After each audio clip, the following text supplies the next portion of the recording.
আমি এতিয়া অসম নাগালেণ্ড সীমান্তৰ গেলেকীৰ লংলেঙত আছোঁ। লংলেং হৈছে নাগালেণ্ডৰ এখন ডিষ্ট্ৰিক্ট। আমি আগতে অহা নাই, পাহাৰৰ অকোৱা পকোৱা পথেৰে আমি আহি পেলাই পালোহি। এতিয়া লংলেঙৰ এটুকুৰা দুৰ্গম এলেকাত আছোঁ। ইয়াত কয়লা পোৱা যায়, ৰাস্তাত ধেৰ আমি কয়লাৰ ডিপু পাইছোঁ। কেনেকুৱা লাগিলে হেকিমেন আহি পেলাই ইয়ালৈ?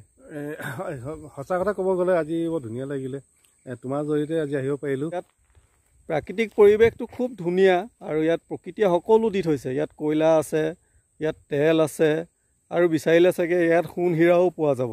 আৰু আটাইতকৈ ডাঙৰ কথা, তাতকৈ ডাঙৰ বস্তুটো ইয়াত আছে, ইয়াত প্ৰকৃতিৰ সৌন্দৰ্য আৰু নীৰৱতা, আৰু নীৰৱতাত আছে এক অপূৰ্ব শান্তি। গতিকে কেতিয়াবা সময় পালে আপোনালোকো আহিব।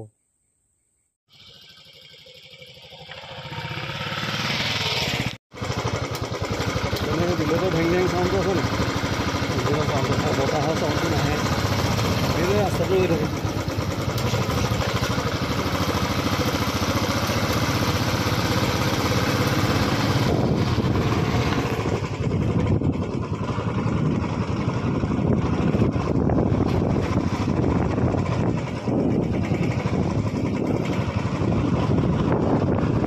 ক'ত আছে?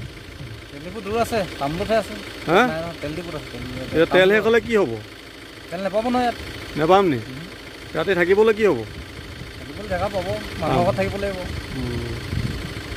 আমি এনেই কোনো উদ্দেশ্য নোহোৱাকৈ আহি আছিলোঁ, কিন্তু এতিয়াতো ডাঙৰ কথা হৈ গ'ল, আমাৰ তেল শেষ হৈ গ'ল।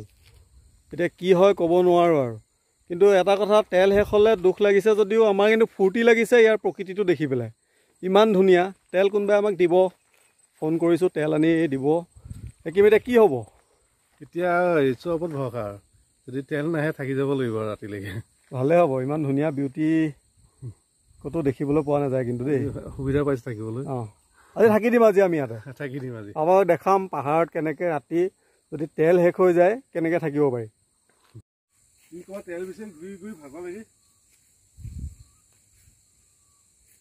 এই ঘৰটোতে আজি ৰাতি থাকিব লাগিব। যদি মালিকে থাকিবলৈ দিয়ে থাকিম, আৰু যদি মালিক নাহে আমি পাৰ্মিশ্যন নোলোৱাকৈ তাতে থাকিম।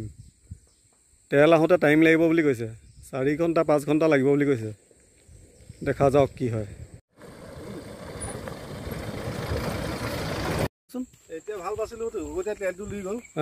এতিয়া বাইকত ভৰাম। এতিয়া তুমি এতিয়া শান্তি পাইছা এতিয়া তেলটো পোৱাৰ কাৰণে? নহয়, ভয় লাগে ন ভাই, এনেকুৱা অচিনাকি জেগাত আনিলে তুমি কেইটা এই নাজল নাস্থল অৱস্থা কৰিছা। বহুত ধন্যবাদ দিছোঁ, তেওঁ যদি আমাক তেলটো আনি দিলে। তেলটো বাইকত ভৰাই এতিয়া যাব পাৰিম আৰু। কিন্তু এটা কথা, মানুহবোৰ আকৌ হেল্পফুল দেই। হেল্পফুল। জেগাবোৰ আমাৰ তাতকৈ ধুনীয়া, ৰাস্তা ঘাটো ভাল। খালি একদম ইমানেই ওপৰলৈ উঠিলোঁ, কিমানটো গুচি আহিলোঁ, আমাৰ একো মানে চিন্তা কৰা নাছিলোঁ। আপোনালোকে এনেকৈ চিন্তা নকৰাকৈ নাহিব কিন্তু দেই। তেলটো ভৰাই আহিব। অঁ, ঘৰটো ভাঙিলে নহ'লে আপুনি ভাবিছে কি কৰিব।